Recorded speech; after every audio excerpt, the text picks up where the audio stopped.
sometimes it's just about being out in the wind, clear your head, whatever you got going on in life, whatever you got going on at work. You know, it's nice to just be at one, be at peace, and forget about it, even if just for a minute. Sometimes that minute's all it really takes, you know? And in this case, it's the 1996 Evo Fat Boy. Let's go.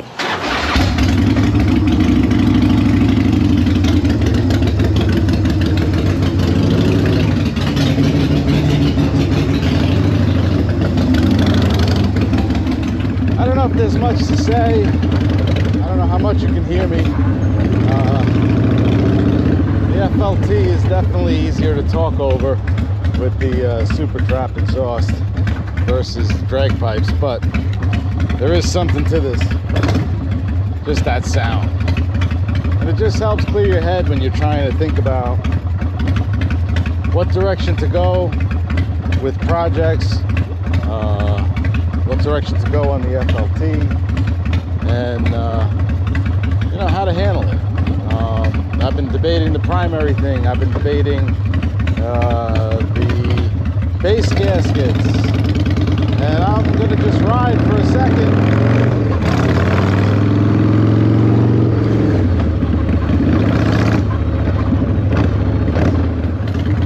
Like I said, I've been debating the swing arm, what to do. I've been debating what direction to go with in the forks. You know, where to go with the bike, where to kind of debut it. And sometimes you need to remember why you do these things.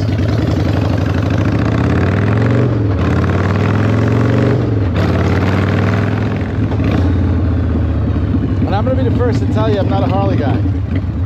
I grew up on Kawasaki's, Ninjas, dirt bikes. And when I got back into riding in 2018, the bike that got me back into riding was a Ducati 959. So I went right down that rabbit hole of sport bikes, but I've since fallen pretty hard for Harleys, the older Harleys, not so much the newer stuff, although I've ridden all the newer stuff. But this right here, this has kind of done it for me, and it's given me a whole appreciation for this culture, for the old stuff. It actually kind of makes me want to look for something even older, but right now I'm with the Evos.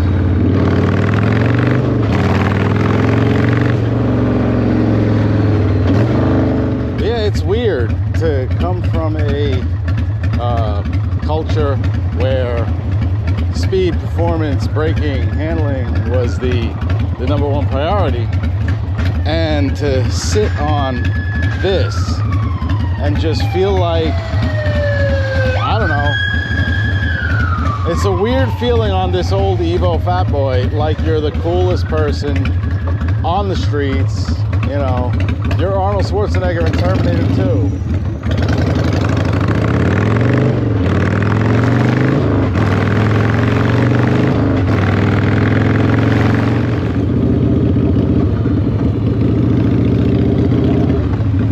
Get it?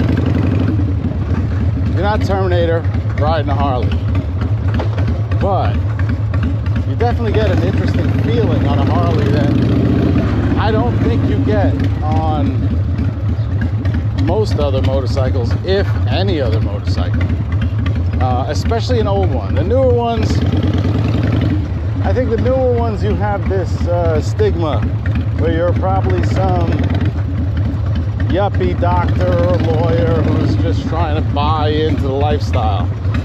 But when you have the older ones where you're legit wrenching on them, and you have to wrench on them, okay, because they're older Harleys. Like older Harleys, you need to wrench on. You can't just let it go. Like, you need to mess with the carburetor, you need to mess with stuff, you need to grease the wheel bearings, you know. I think it's just a different world.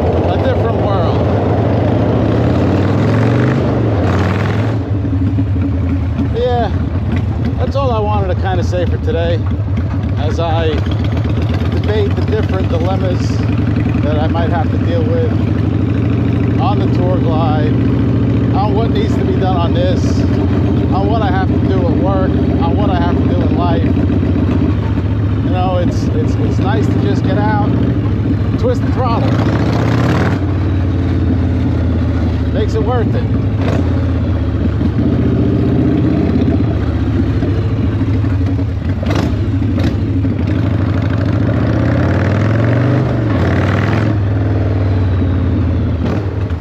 That's it. I'm just gonna let it rip for now.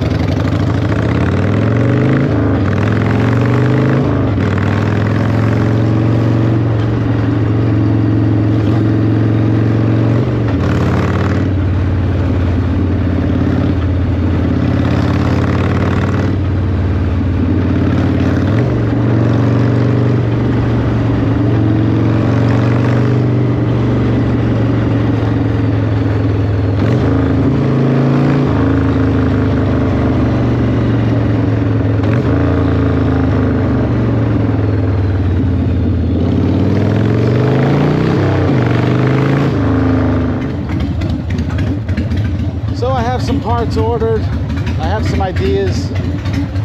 I will have some repair videos happening the next couple days, next couple weeks.